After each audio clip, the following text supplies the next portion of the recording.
अगर आपको भी बार बार गैस, ब्लोटिंग, एसिडिटी, कॉन्स्टिपेशन या फिर स्टमक डिस्कम्फर्ट होता है तो सिर्फ मेडिसिन पर डिपेंड करना जरूरी नहीं। आपकी डेली डाइट और लाइफस्टाइल भी आपकी डाइजेशन हेल्थ को काफी इम्पैक्ट कर सकते हैं। तो आज की इस वीडियो में मैं आपको बताने वाली हूँ कुछ ऐसी सर्टिफाइड टिप्स जो आपकी डाइजेशन को नेचुरली बेटर सपोर्ट कर सकते हैं। सबसे पहली जो टिप है वो है कि अपनी डाइट में होल फूड्स को शामिल करें।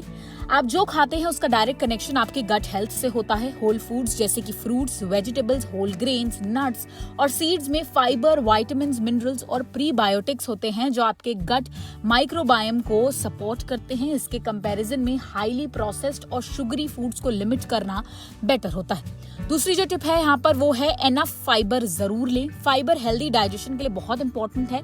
वेजिटेबल्स और होल ग्रेन्स में मिलने वाला इनसॉल्युबल फाइबर बाउल मूवमेंट्स को रेगुलर रखने में हेल्प करता है, जबकि फ्रूट्स, बीन्स और सीड्स में मिलने वाला सॉल्युबल फाइबर गट बैक्टीरिया के लिए फूड का काम करता है। लेकिन फाइबर को सडनली बहुत ज्यादा इंक्रीज ना करें, ग्रेजुअली बढ़ाएं और साथ में एनफ पानी का भी इंटेक कीजिए। तीसरी टिप जो है वो है हेल्दी फैट्स को इग्नोर बिल्कुल ना करें। हेल्दी फैट्स जैसे एवोकाडो, नट्स और फैटी फिश डाइजेशन के लिए बहुत इंपॉर्टेंट है। फैट्स बाइल के थ्रू डाइजेशन में हेल्प करते हैं और बॉडी को विटामिन ए, डी, ई और के एब्जॉर्ब करने में सपोर्ट करते हैं। इसलिए हेल्दी फैट्स को बैलेंस्ड क्वांटिटी में अपनी डाइट का पार्ट जरूर बनाइए। चौथी जो टिप है वो है अपने आप को हाइड्रेटेड रखना बेहद जरूरी हो जाता है। वाटर डाइजेशन एक इम्पॉर्टेंट पार्ट है। ये फूड को ब्रेक डाउन करने, न्यूट्रिएंट्स को ट्रांसपोर्ट करने और वेस्ट को बॉडी से एलिमिनेट करने में हेल्प करता है। अगर बॉडी डिहाइड्रेटेड है तो डाइजेशन स्लो हो सकता है और कॉन्स्टिपेशन, ब्लोटिंग या फिर स्टमक क्रैम्प्स जैसे सिम्टम्स नोटिस हो सकते हैं। पांचवी जो टिप है वो है स्ट्रेस को मैनेज करें। क्या आप जानते हैं कि आपका ब्रेन और गट एक दूसरे से कनेक्टेड है? इस कनेक्शन को गट ब्रेन एक्सिस कहा जाता है।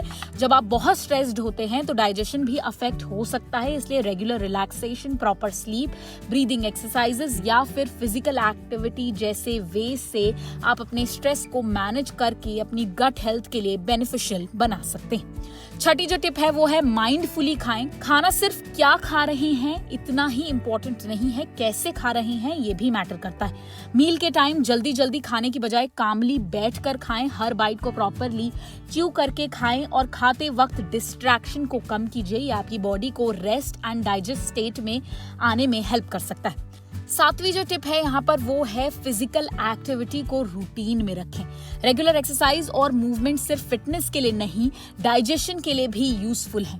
फिजिकल एक्टिविटी डाइजेस्टिव सिस्टम की मूवमेंट को सपोर्ट कर सकती है और फूड को डाइजेस्टिव ट्रैक से एफिशिएंटली मूव करने में हेल्प कर सकती है। इसलिए लॉन्ग आवर्स तक कंटिन्यूअसली सिटिंग की बजाय अपने रूटीन में रेगुलर मूवमेंट जरूर इंक्लूड कीजिए। अगली जो टिप है वो है बॉडी के सिग्नल्स को इग्नोर ना करें। अगर आपको बार बार ब्लोटिंग, कॉन्स्टिपेशन, डायरिया, एसिडिटी या फिर एब्डोमिनल डिस्कम्फर्ट हो रहा है तो इसे नॉर्मल समझकर इग्नोर ना करें। हर डाइजेस्टिव प्रॉब्लम सिर्फ डाइट या लाइफस्टाइल की वजह से नहीं होती। अगर सिम्टम्स फ्रीक्वेंट या फिर परसिस्टेंट हैं तो डॉक्टर से कंसल्ट करके अंडरलाइन कॉज को आइडेंटिफाई करना बेहद जरूरी हो जाता है। अगली जो टिप है वो है लाइफस्टाइल हैबिट्स पर भी ध्यान दें। आपकी कुछ डेली हैबिट्स भी डाइजेस्टिव हेल्थ को अफेक्ट कर सकती हैं। स्मोकिंग और excessive alcohol consumption digestive system पर नेगेटिव इम्पैक्ट डाल सकते हैं। इसके अलावा regularly late night heavy meals लेना भी डाइजेशन को डिस्टर्ब कर सकता है। इसलिए हेल्दी ईटिंग के साथ हेल्दी लाइफस्टाइल मेंटेन करना भी बेहद जरूरी हो जाता है। अगली जो टिप है वो है गट सपोर्टिंग न्यूट्रिएंट्स पर फोकस करें। कुछ न्यूट्रिएंट्स गट हेल्थ को सपोर्ट करने में इंपॉर्टेंट रोल प्ले करते हैं। ग्लूटामाइन इंटेस्टिनल बैरियर के हेल्थ और फंक्शन को सपोर्ट करता है, जबकि जिंक गट माइक्रोबायोम और इंटेस्टिनल सेल्स के नॉर्मल फंक्शन में रोल प्ले करता है। लेकिन सप्लीमेंट्स बिना जरूरत या फिर मेडिकल एडवाइस के लेना अवॉइड कीजिए।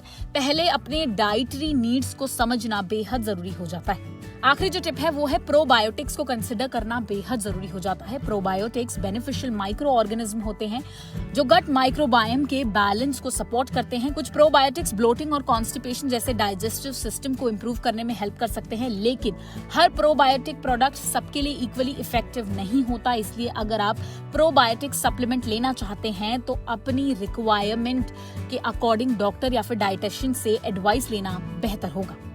याद रखिए, बेटर डाइजेशन के लिए कोई एक मैजिक या फिर सिंगल सोल्यूशन नहीं है। बैलेंस डाइट, एनफ फाइबर और water, regular physical activity, mindful eat और स्ट्रेस मैनेजमेंट जैसी छोटी आदतों को कंसिस्टेंटली फॉलो करना आपकी ओवरऑल गट हेल्थ को सपोर्ट कर सकता है।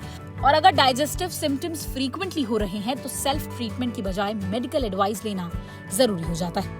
तो अगर आपको ये वीडियो इन्फॉर्मेटिव लगी हो तो इसे लाइक और शेयर जरूर कीजिए और ऐसी ही और हेल्थ से जुड़ी हर छोटी बड़ी टिप के लिए जुड़े रहें ओनली माय हेल्थ के साथ।